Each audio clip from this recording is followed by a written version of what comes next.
Continuamos con el capítulo número 15, Aprendiendo con mucha luz.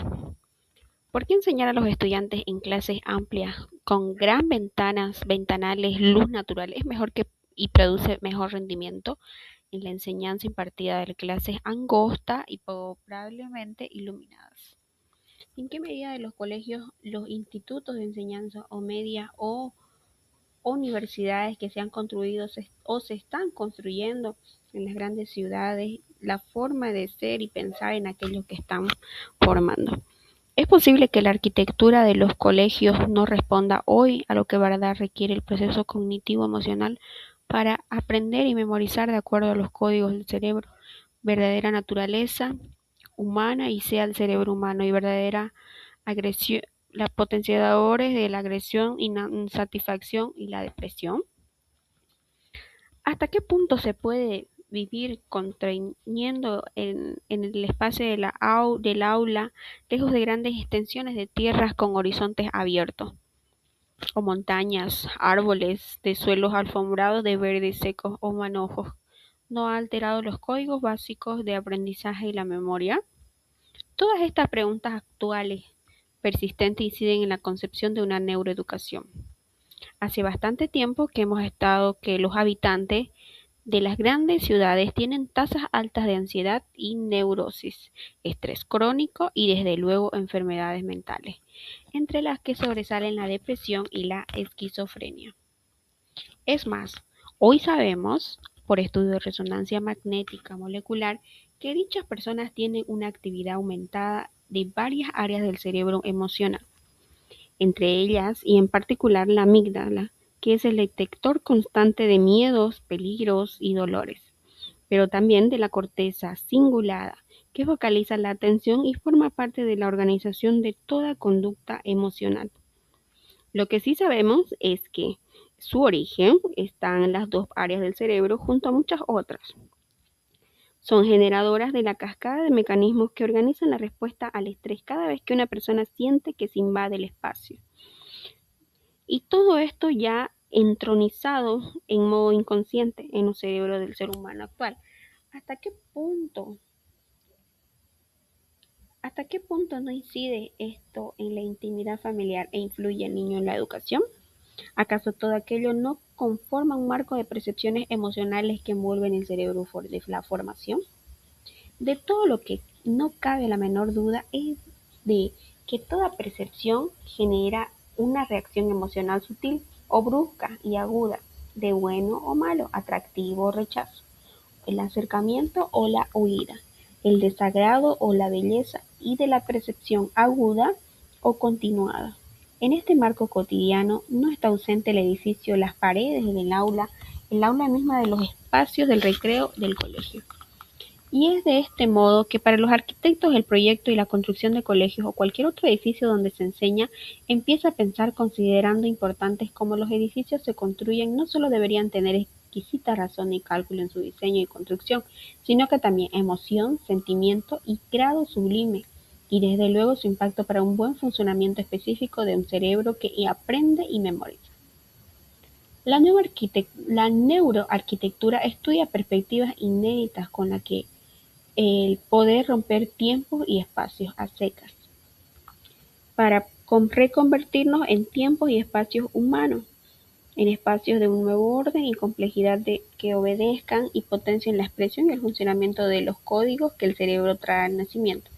Con ello se espera establecer un nuevo código de entorno cuando creando en los colegios formas innovadoras para que hagan sentir a los niños más bienestar mientras aprenden, memorizan y cambian y se conforman y construyen sus cerebros. Porque es cierto que el cerebro se remodela constantemente, ya lo hemos señalado en los espacios de los arquitectos donde construyen, y más de estos son los colegios. Y esto apunta a una academia de neurociencias para el estudio de la arquitectura en Estados Unidos, que ha sido reunido arquitectos neurocientíficos para entrar en discusiones y tormentas cerebrales. Poder concebir hoy nuevos modos de construir. Sin duda esto debería tener una enorme repercusión para la neuroeducación. Se trata de nuevos edificios en los que, aún siendo importantes y fundamental en un diseño arquitectónico van más allá de las paredes y que contemple la luz, temperatura, el ruido, que influyen en el rendimiento mental, porque este se deteriora y si a las personas no se sienten a gusto, no es donde están o no hay estímulos en el entorno que se distraen.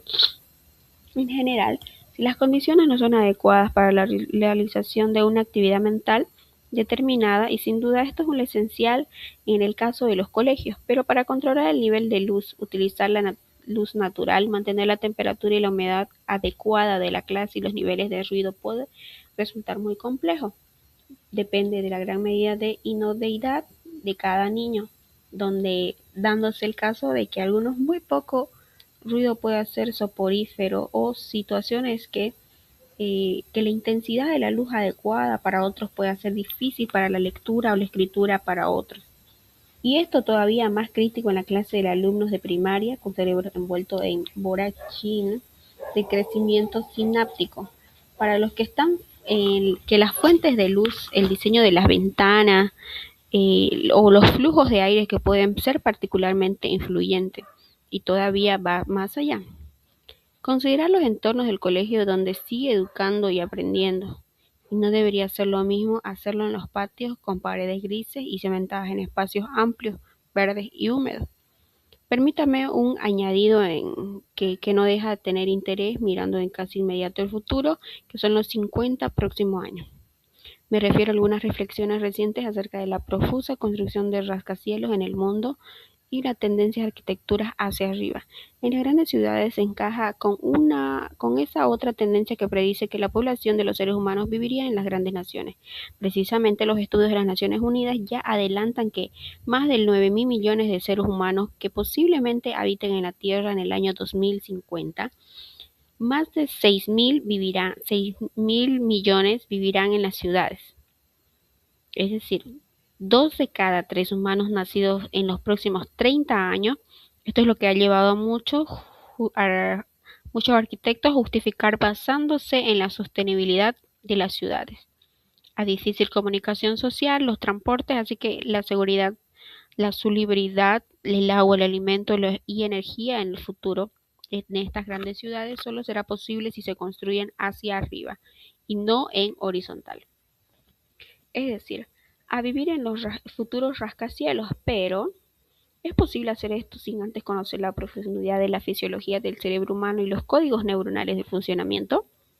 Está el cerebro humano millones de años viviendo y construyendo en la naturaleza, a pie de la tierra firme, viendo, oliendo, tocando verdes y nieves y hielos diseñados para vivir 2/3 de su vida en el aire por encima de las nubes y la temperatura visión de los azules infinitos. Podría ser el desconocimiento del origen de nuevas patologías nuevas, nunca antes conocidas en el cerebro del desarrollo. Podría, en relación específica con la enseñanza de los niños, violar códigos enredados a lo largo de millones de años a ir en día de trímetro, pues la enseñanza en este mismo aprendizaje. Esto ha llevado recientemente a considerar si esta civilización occidental, la más adelantada a tantas cosas, nos estaría malinterpretando la relación del hombre con un nuevo macroambiente que afecta el crecimiento y el envejecimiento, y los sentimientos y los pensamientos, el aprendizaje hasta la memoria ancestral de los seres humanos. ¿Qué duda cabe que estas preguntas y estas dudas que se han llevado muchos arquitectos aún renovando el interés en su trabajo y considerar, ayudando a los neurocientíficos a encontrar nuevos niveles de exploración de la mente humana?